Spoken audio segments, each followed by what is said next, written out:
जय माता दी मित्रों, मेरा नाम पंडित प्रकाश जोशी। स्वागत है मेरे YouTube फेसबुक चैनल एस्ट्रो आज में।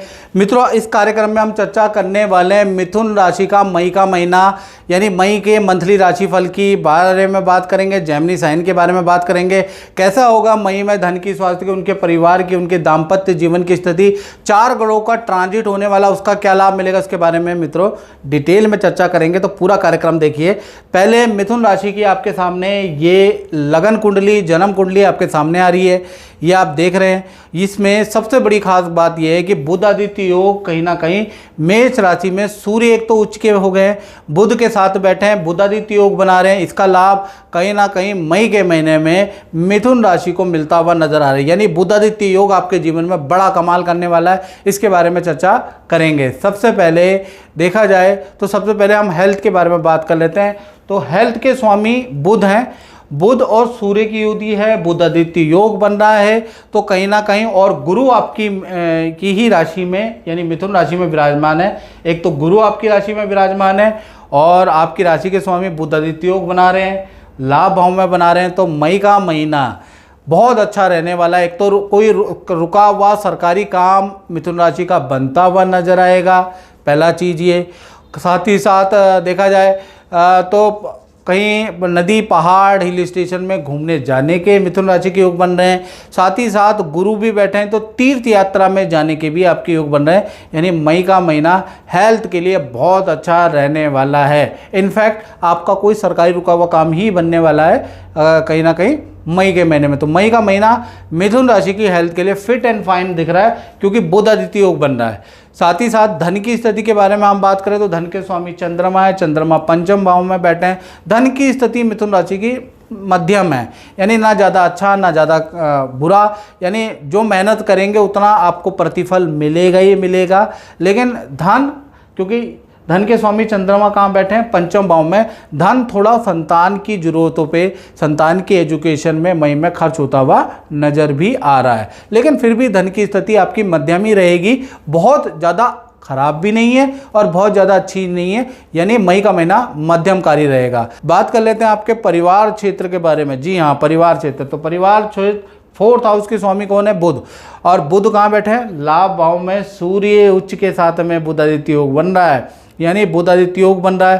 पहला तो आपका भूमि का कुछ ना कुछ मई में काम, या तो रेनोवेशन का काम, प्रॉपर्टी का योग बनता है। प्रॉपर्टी या तो ऑनलाइन बुक कराएंगे या प्रॉपर्टी जो बेचने में, खरीदने में जो विघ्न बाधा थी वो आपकी दूर हो रही है क्योंकि बुध आदित्य योग आपका बन रहा है। साथ ही साथ देखा जाए परिवार का किसी सदस्य का पद प्रमोशन का या करियर संबंधित कोई काम होता हुआ नजर आएगा, उसके योग मई में बनते हुए नजर आ रहे हैं। तो कुल मिला के परिवार भाव तो बहुत ही अच्छा मई के महीने में, यानी 1 तारीख से 30 मई में एक तो परिवार के सदस्यों का कोई अच्छा काम होगा, प्लस आपका भी अच्छा काम होता हुआ नजर आ रहा है। तो परिवार का बहुत अच्छा है। हाँ, परिवार के साथ में आप घूमने भी जा सकते हैं मई के महीने में, उसके योग भी नजर आ रहे हैं, कुछ दिनों के लिए ऐसा योग नजर आ रहा है। तो परिवार भाव वेल एंड गुड। अब बात कर लेते हैं मिथुन राशि के संतान भाव के। संतान भाव से पहले मित्रों, ये जनरल प्रेडिक्शन होती है मिथुन राशि वालों जो आप सुनते हो। यदि आपको 99% अपने बारे में एक्यूरेट जानना है और तो आपको 7210124289 ये जो मेरा व्हाट्सअप नंबर आ रहा है, इसमें नाम, date of birth, time of birth, place of birth भेजकर और हल्का हमने शुल्क रखा है, वो टेलीफोनिक शुल्क पे करके आप मुझसे टेलीफोनिक बात कर लें। बस इतना आप कर सकते हैं। चलिए, आप संतान के बारे में हम चर्चा कर लेते हैं। तो मिथुन राशि का संतान भाव यानी पंचम भाव है, जहाँ चंद्रमा बैठे हैं देखिएगा। और ये जो है विद्यार्थियों के लिए है, चाहे छोटे विद्यार्थी हो, चाहे बड़े विद्यार्थी हो, चाहे छोटी संतान हो, चाहे बड़ी संतान हो, वो पंचम भाव से देखा जाता है। तो पंचम भाव के स्वामी शुक्र हैं। शुक्र कहाँ बैठे हैं? 12वें भाव के अंदर। लेकिन 12वें का दोष उनको नहीं लगेगा, पॉजिटिव रिजल्ट मिलेगा क्योंकि अपनी ही राशि में, वृषभ राशि में बैठे हैं। तो 12वें का दोष नहीं लगेगा। यहाँ पर शुक्र इच्छा पूर्ति वाला, काम बनाने वाला शुक्र रहने वाले हैं 12वें भाव में। तो ये जो शुक्र है ना, ये नेगेटिव नहीं है, पॉजिटिव है। तो कहीं ना कहीं आपकी चाहे छोटी बड़ी संतान है, उनकी करियर में कोई इच्छा पूर्ति हो रही है, यानी और जो छोटी संतान है उनको कुछ चीज़ आप खरीद के दिलाने वाले हैं, उनका रिजल्ट बहुत अच्छा मई में रहने वाला है। छोटी संतान का मतलब जिनकी उम्र 15 साल से नीचे नीचे है, और जिनकी उम्र 15 साल से ऊपर ऊपर है वो बड़ी संतान है, तो उनका भी करियर में कुछ अच्छा मार्क्स, अच्छा रिजल्ट मिलने वाला है। और बड़ी संतान को भी आप कुछ ना कुछ दिलाने वाले हैं, उसके योग भी नज़र आ रहा है। और बड़ी संतान अगर नौकरी करती है, नौकरी में पद प्रमोशन या इच्छा अनुसार स्ट्रीम आपकी बड़ी संतान को मिलने वाली है। तो कहीं ना कहीं ये जो शुक्र जो बैठे हैं पंचम भाव के स्वामी, व्यय भाव में शुक्र बैठे हैं, तो कहीं ना कहीं ये बड़ी संतान के लिए अच्छा है। हाँ, बस संतान को अपनी इच्छा पूर्ति के लिए इंस्टीट्यूट दूर मिलेगा, दूसरे शहर में, विदेश में जाना पड़ेगा, उसके योग नज़र आ रहा है, क्योंकि शुक्र 12वें भाव में। 12वां भाव दूसरे शहर का होता है मित्रों, 12वां भाव विदेश का होता है। तो यानी कि जो भी आपकी छोटी बड़ी संतान है और अगर वो अपना इच्छा अनुसार कोई सब्जेक्ट चूज़ करती है, अच्छा अनुसार कोई करियर में इंस्टीट्यूट चूज़ करती है, तो उसका भी योग बनता है, लेकिन उसके लिए उनको दूसरे क्षेत्र में जाना पड़ सकता है, क्योंकि 12वें में शुक्र है। यानी खुशखबरी तो मिलेगी, लेकिन अपने शहर में नंबर नहीं आएगा, दूसरे शहर में नंबर आएगा, बस इतना सा प्रॉब्लम है, इतनी सी प्रॉब्लम है। यानी संतान का दूर जाने का योग मई के महीने में बनता है, लेकिन संतान की इच्छा पूर्ति होती है। इसी तरह से स्टूडेंट का भी है, स्टूडेंट को अच्छी नौकरी मिलेगी, अच्छा ऑप्शन मिलेगा, लेकिन अपने शहर में नहीं मिलेगा, उनको दूर जाना पड़ेगा, उसके योग नजर आ रहा है। तो कुल मिला के देखा जाए थोड़ा भागा दौड़ी है मई के महीने में संतान की, लेकिन रिजल्ट उनको फिर भी अच्छा मिल रहा है, याद रखिएगा।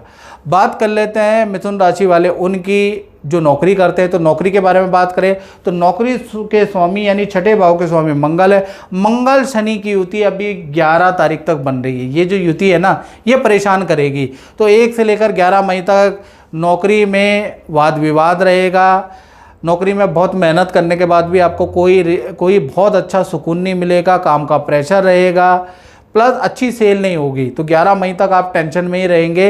हाँ, 12 तारीख के बाद ये मंगल शनि की युति टूट जाएगी, उसके बाद आपकी अच्छी सेल होगी। 12 से और कहीं ना कहीं 30 मई तक अच्छी सेल आपकी होती हुई नज़र आ रही है। अचानक कोई डील बनेगी, उससे आपको लाभ होता हुआ नज़र आ रहा है, क्योंकि मंगल यहाँ से ट्रांजिट करेंगे मेष राशि, यानी अपनी राशि में जाएंगे 11 तारीख के बाद, यानी 12 तारीख को। तो मंगल लाभ भाव में पहुंच जाएंगे। जैसे ही लाभ भाव में बैठेंगे वैसे ही ऑफिस में कोई इच्छा आपकी पूरी होगी, वैसे ही आपकी अच्छी सेल होगी, और जो करियर में जो भागा दौड़ी थी वो भी कम होती हुई नजर आएगी। तो वेट एंड वॉच करें 12 मई से। तो 12 मई से 30 मई वेल एंड गुड है, याद रखिएगा नौकरी के लिए। बात कर लेते हैं आपके दाम्पत्य जीवन के बारे में।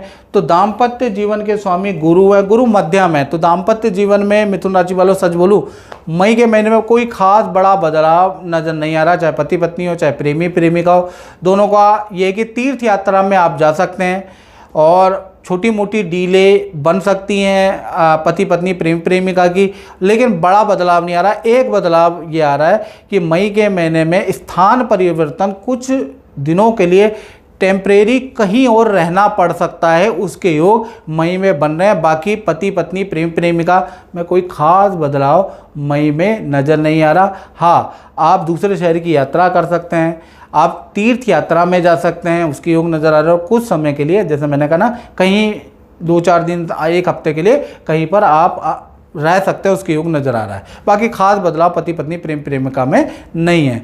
बात कर लेते हैं मिथुन राशि वाले उनकी जो व्यापार करते हैं, जो अपना ही काम करते हैं। तो भाई मंगल शनि की युति 10वें स्थान, ये व्यापार भाव होता है, यहाँ पर बनी हुई है। अब ये जो मंगल शनि की युति है ना, ये बहुत अच्छी नहीं है। कब तक? 1 तारीख से लेकर 11 मई तक। 11 मई तक मशीनरी पे आपका खर्चा रहेगा, लेबर क्लेश काटेगी आपके व्यापार में, लेबरों की वजह से आप परेशान रहेंगे, किसी एक सदस्य के कारण काम में बहुत डिले होगा। तो 11 मई तक कभी बिजली, कभी मशीनरी, कभी लोडिंग, कुछ ना कुछ टेंशन आपको 11 मई तक लगी रहेगी, याद रखिएगा। चैन नहीं आएगा 11 मई तक। 12 तारीख से 30 मई के बीच में ये मंगल शनि की युति टूट जाएगी, तब उस जाके आपका व्यापार अच्छा होगा, तब आपकी डीलें बनेंगी, तभी आपका काम